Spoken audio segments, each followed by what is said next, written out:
2026లో ప్రభుత్వ టీచర్ అవ్వాలని లక్ష్యంగా పెట్టుకున్నారా? అయితే ఈరోజు మనం మీకోసం ఒక ముఖ్యమైన విషయాన్ని లోతుగా పరిశీలించబోతున్నాం. అదేంటంటే సెంట్రల్ టీచర్ ఎలిజిబిలిటీ టెస్ట్ అంటే సీటెట్ 2026 గురించి. అవునండి. ఈరోజు మనం కేవలం తేదీలు, దరఖాస్తుల గురించి మాత్రమే కాదు, ఆ సమాచారం వెనుక ఉన్న ప్రాముఖ్యతేంటి, అభ్యర్థులు ఇప్పుడు ఏం చెయ్యాలి అనే విషయాలు కూడా చర్చిద్దాం. కరెక్ట్. అంటే ఈ సమాచారాన్ని పైపైన చూడకుండా దాని లోతుల్లోకి వెళ్ళి అసలు విషయమేంటో తెలుసుకుందాం. ఇది మన లక్ష్యం. మీరు చెప్పింది నిజం. ఇదొక వార్త మాత్రమే కాదు, ఒక రకంగా భవిష్యత్ టీచర్లకు ఇదొక ముందస్తు సూచన, ఒక అవకాశం కూడా. అయితే ఇంకా ఆలస్యం వద్దు, మొదలు పెడదామా? సీటెట్ 2026 గురించి ఏం హైలైట్ చేస్తోంది? ముఖ్యంగా తేదీల గురించి. అన్నిటికన్నా ముఖ్యమైనది పరీక్ష తేదీ. ఫిబ్రవరి 8, 2026 ఆదివారం. ఫిబ్రవరి 8, 2026. చాలా ముందుగానే ప్రకటించారు. సాధారణంగా ఇంత త్వరగా ప్రకటించరు కదా. నిజమే. మరి ఇంత ముందుగా చెప్పడం వెనుక ఏదైనా కారణం ఉంటుందంటారా? అభ్యర్థులకు ఇది మంచిదా లేక టెన్షన్ పెంచుతుందా? మంచి ప్రశ్న. మనం కొన్ని విషయాలు ఊహించవచ్చు. ఒకటి, సిబిఎస్ఈ వాళ్ళు బహుశా ఏంటంటే చాలా ముందు చూపుతో ప్లాన్ చేస్తున్నారేమో. 2, దేశవ్యాప్తంగా లక్షల మంది రాస్తారు కదా ఈ పరీక్ష, సో ఏర్పాట్లకు చాలా సమయం పడుతుంది, అందుకే ముందుగా ప్రకటించుండొచ్చు. ఓ అలాగా. 3, అతి ముఖ్యంగా అభ్యర్థులకు ప్రిపేర్ అవ్వడానికి కావాల్సినంత సమయం ఇవ్వాలనే ఉద్దేశం కూడా ఉండొచ్చు. మరి టెన్షన్ సంగతి? కొందరికి అనిపించవచ్చు, కాని దీన్ని ఒక అవకాశంగా చూస్తే ఇంతకంటే మంచి టైం దొరకదు కదా ప్లాన్ చేసుకుని చదువుకోటానికి. అంతేకాదు, ఇంకో విషయం, పేపర్ ఐ అంటే 1 నుంచి 5 తరగతులకు, పేపర్ 2 అంటే 6 నుంచి 8 తరగతులకు. ఈ రెండూ ఒకే రోజు జరుగుతాయని. ఓ ఒకే రోజా? అవును. దానివల్ల అభ్యర్థులు తమ ప్రయాణం, ఉండటం అన్నీ ఒకే రోజుకు ప్లాన్ చేసుకోవచ్చు. కొంచెం సౌకర్యంగా ఉంటుంది. అవును, 2 పేపర్లు రాసేవారికి ఇది చాలా సౌలభ్యం. మరి పరీక్ష ఎక్కడెక్కడ జరుగుతుంది? ఎన్ని భాషల్లో రాసుకోవచ్చు? ఈ పరీక్ష దేశవ్యాప్తంగా 132 నగరాల్లో జరుగుతుందని. 132 నగరాలు, ఓకే. అలాగే అభ్యర్థులు తమకు సౌకర్యంగా ఉండే భాషను ఎంచుకోవచ్చు. మొత్తం 20 భారతీయ భాషల్లో పరీక్ష రాసే అవకాశం కల్పించారు. 20 భాషలా? చాలా ఎక్కువ. ఇది నిజంగా మంచి విషయం. మన దేశంలో భాషా వైవిధ్యం ఎక్కువ కదా. ఖచ్చితంగా. అందరికీ సమాన అవకాశాలు ఇవ్వడంలో ఇది చాలా ముఖ్యం. ఈ పరీక్షను central board of secondary education అంటే సిబిఎస్ఈ నిర్వహిస్తోంది కదా. అవును, సిబిఎస్ఈ. అంటే ఇదొక చాలా కాలంగా నడుస్తున్న ఒక పద్ధతి ప్రకారం జరిగే పరీక్ష అనుకోవచ్చా? ఖచ్చితంగా. 21వ సంచిక అంటేనే అర్థమవుతోంది కదా దీనికి ఎంత స్థిరత్వం, ప్రామాణికత ఉందో. జాతీయ స్థాయిలో దీనికి మంచి గుర్తింపుంది. కేంద్ర ప్రభుత్వ స్కూల్స్ ఉంటాయి కదా, కేంద్రీయ విద్యాలయాలు, నవోదయ విద్యాలయాలు, వాటిల్లో టీచర్ జాబ్స్కి ఇది తప్పనిసరి అర్హత. ఓకే. అలాగే కొన్ని కేంద్ర పాలిత ప్రాంతాల్లోని స్కూల్స్లో కూడా చాలా రాష్ట్రాలు కూడా సీటెట్ స్కోర్ను పరిగణనలోకి తీసుకుంటున్నాయి. కొన్ని ప్రైవేట్ స్కూల్స్ కూడా దీనికి విలువ ఇస్తున్నాయి. అంటే టీచర్ అవ్వాలనుకునే వాళ్ళకి ఇది చాలా కీలకమైన పరీక్ష అన్నమాట. అవును, ఒక ముఖ్యమైన మైలురాయి లాంటిది. సరే, పరీక్ష ప్రాముఖ్యత, దాని స్థాయి అర్థమైంది. మరి చాలా ముఖ్యమైనది అప్లికేషన్ ప్రాసెస్, దరఖాస్తు ఎలా చేయాలి? దరఖాస్తు విషయంలో ముఖ్యంగా 2 పాయింట్స్ నొక్కి చెప్పింది. అవేంటి? మొదటిది, అప్లికేషన్స్ కేవలం అధికారిక వెబ్సైట్ అంటే ctet.nic.in దీని ద్వారా మాత్రమే పంపాలి. వేరే ఏ విధంగా పంపినా తీసుకోరు. ఓన్లీ ఆన్లైన్ అప్లికేషన్, వేరే ఆప్షన్ లేదా? అంతే, వేరే ఆప్షన్ లేదు. ఇక రెండవ ముఖ్య విషయం చెప్పండి. మొత్తం ప్రాసెస్ ఆన్లైన్లోనే జరుగుతోంది. ఆఫ్లైన్ మోడ్ అస్సలు లేదు. అంటే ఫారం నింపి పోస్ట్లో పంపడం లాంటివి కుదరవు. అంటే అంతా ఆన్లైన్, పారదర్శకంగా ఉంటుందన్నమాట. అవును, దానివల్ల ప్రాసెస్ కూడా వేగంగా జరుగుతోంది. ఇక్కడే ఇన్ఫర్మేషన్ బులెటిన్ గురించి కూడా చెప్పారు కదా, అదేంటి, ఎక్కడ దొరుకుతుంది? అవును, అది చాలా కీలకం. ఇన్ఫర్మేషన్ బులెటిన్ అంటే అదొక రూల్ బుక్ లాంటిది సీటెట్ పరీక్షకు. అందులో ఎలిజిబిలిటీ ఏంటి, సిలబస్ ఏంటి, ఫీజెంత, ముఖ్యమైన తేదీలు, పరీక్ష విధానం, ఇలా అన్ని వివరాలు ఉంటాయి. మరిదెక్కడ దొరుకుతుంది? అది కూడా కేవలం అధికారిక వెబ్సైట్ ctet.nic.in నుండే డౌన్లోడ్ చేసుకోవాలి.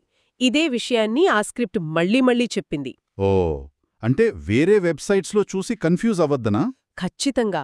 బయట చాలా వెబ్సైట్స్లో సీటెట్ సమాచారం ఉంటుంది, కానీ అది పాతది కావచ్చు లేదా తప్పులుండొచ్చు. కొన్నిసార్లు అవి హ్మ్. మోసపూరితమైన సైట్స్ కూడా అయ్యుండొచ్చు. అంటే ఫేక్ వెబ్సైట్స్. అవును, మన పర్సనల్ డీటెయిల్స్ తీసుకునే ప్రమాదం కూడా ఉంది. అందుకే సరైన సేఫ్ సమాచారం కోసం, అప్లికేషన్ కోసం కేవలం అఫీషియల్ వెబ్సైట్ మీదే ఆధారపడాలి. ఇది చాలా సీరియస్గా తీసుకోవాల్సిన విషయం. నిజంగా ఇది చాలా ముఖ్యమైన హెచ్చరిక. అందరూ గుర్తుపెట్టుకోవాలి. సరే, అధికారిక బులెటిన్ ఇంకా రాలేదంటున్నారు గదా. అవును, ఇంకా విడుదల కాలేదు. మరి ఈలోపు అంటే బులెటిన్ వచ్చే వరకు అభ్యర్థులు ఏం చేయాలి? ఊరికే వెయిట్ చేయాలా లేక ఏమైనా చేయొచ్చా? మంచి పాయింట్ అడిగారు. ఒకటి, ctet.nic.in వెబ్సైట్ను బ్రౌజర్లో బుక్మార్క్ చేసుకోవాలి. అప్పుడు రోజూ చెక్ చేయడం ఈజీ అవుతుంది. Okay, book mark. తర్వాత 2, బులెటిన్ ఎప్పుడైనా రావొచ్చు కాబట్టి వీలైతే రోజూ ఒకసారి వెబ్సైట్ చూస్తూ ఉండాలి. రోజూ చెక్ చేయాలా? సరే. 3, బులెటిన్ వచ్చిన వెంటనే డౌన్లోడ్ చేసుకుని పైపైన కాకుండా జాగ్రత్తగా ప్రతి పాయింట్ చదవాలి. చిన్న డీటెయిల్స్ కూడా మిస్ అవ్వకూడదు. బులెటిన్ను పూర్తిగా చదవాలి. ఓకే. 4, అప్లికేషన్కి కావలసిన డాక్యుమెంట్స్ ఉంటాయి కదా, సర్టిఫికెట్లు, ఫోటో, సంతకం, స్కాన్ కాపీలు, అవన్నీ ముందే రెడీగా పెట్టుకోవాలి. బులెటిన్లో సైజ్, ఫార్మాట్ లాంటివి చెబుతారు. వాటి ప్రకారం సిద్ధం చేసుకుంటే అప్లై చేసేటప్పుడు టెన్షన్ ఉండదు.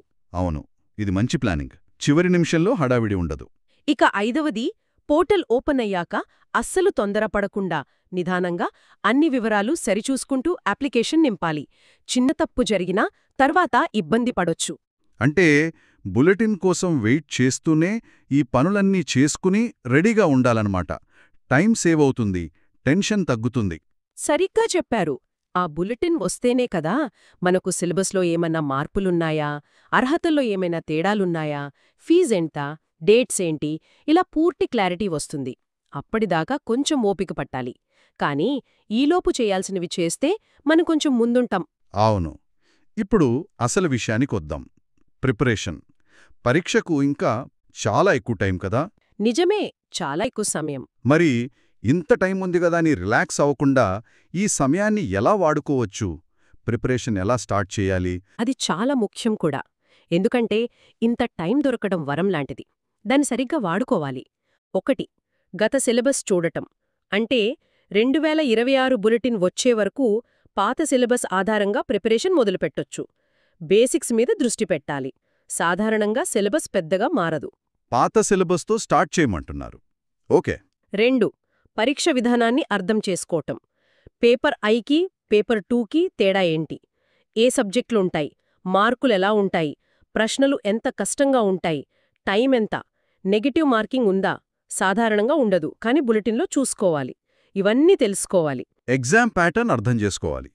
తర్వాత 3, ఒక లాంగ్ టర్మ్ ప్లాన్ వేసుకోవటం. సిలబస్ను చిన్న చిన్న భాగాలుగా విడగొట్టుకుని టైం టేబుల్ వేసుకోవాలి. రోజూ కొంచెం కొంచెం చదవాలి. డైలీ స్టడీ ప్లాన్ మంచిది. 4, పాత క్వశ్చన్ పేపర్లు ప్రాక్టీస్ చేయటం. ఇది చాలా ముఖ్యం.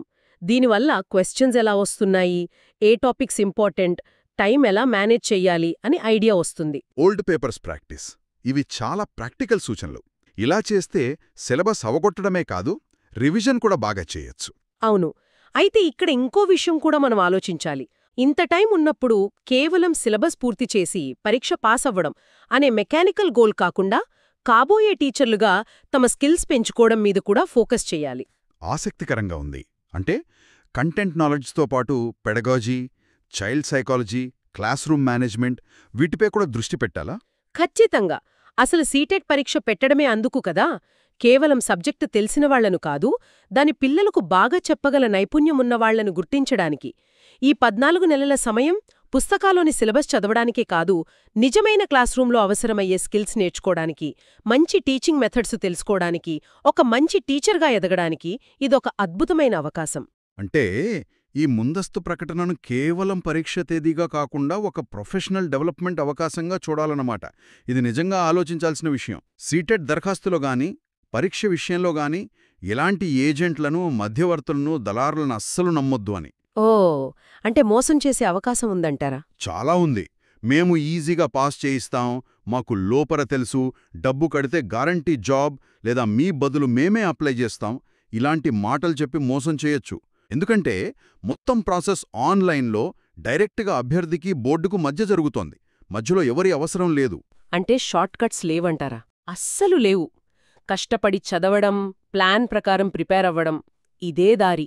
మధ్యవర్తులను నమ్మితే డబ్బు పోవడమే కాదు, వాళ్ళు తప్పుగా అప్లై చేస్తే అప్లికేషన్ రిజెక్ట్ అయ్యే ప్రమాదం కూడా ఉంది. అమ్మో! అందుకే ఈ విషయంలో చాలా చాలా జాగ్రత్తగా ఉండాలి. ఇది నిజంగా అందరూ గుర్తుంచుకోవాల్సిన హెచ్చరిక.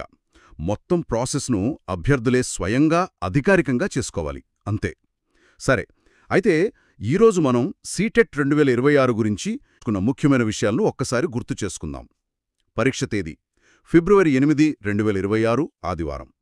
దరఖాస్తులు కేవలం ctet.nic.in ద్వారా ఆన్లైన్లో మాత్రమే.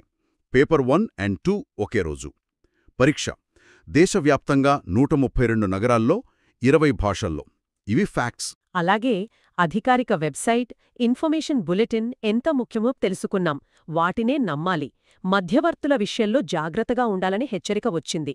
అన్నిటికన్నా ముఖ్యంగా సమయాన్ని కేవలం సిలబస్ చదవడానికే కాదు, ఒక మంచి టీచర్గా తయారవడానికి, బోధనా నైపుణ్యాలు పెంచుకోవడానికి ఉపయోగించుకోవాలనే ముఖ్యమైన సందేశం కూడా ఉంది. అవును, ఈ సమాచారం, ఈ విశ్లేషణ సీటెట్ 2026కు ప్రిపేర్ అయ్యేవారికి ఖచ్చితంగా ఉపయోగపడుతుంది. మనం అనుకున్నట్టు ఈ టైంని కేవలం ఎగ్జామ్ పాస్ అవ్వడానికే కాకుండా ఒక మంచి టీచర్గా ఎదగడానికి ఎలా వాడుకోవచ్చో ఆలోచించడం ముఖ్యం. మరి ఈ ఆలోచనను ఆచరణలో పెట్టడానికి అధికారిక బులెటిన్ కోసం ఎదురుచూస్తున్న ఈ సమయంలోనే, ఈ వారంలోనే ఒక ఆశావాహుడు తీసుకోవడంలో ఒక చిన్న ప్రాక్టికల్ స్టెప్ ఏమై ఉంటుంది? ఏదైనా మంచి పెడగాజీ పుస్తకం చదవడం మొదలుపెట్టడమా? లేక స్కూల్ పిల్లల ప్రవర్తనను కొంచెం గమనించడమా? దీని గురించి ఆలోచించండి.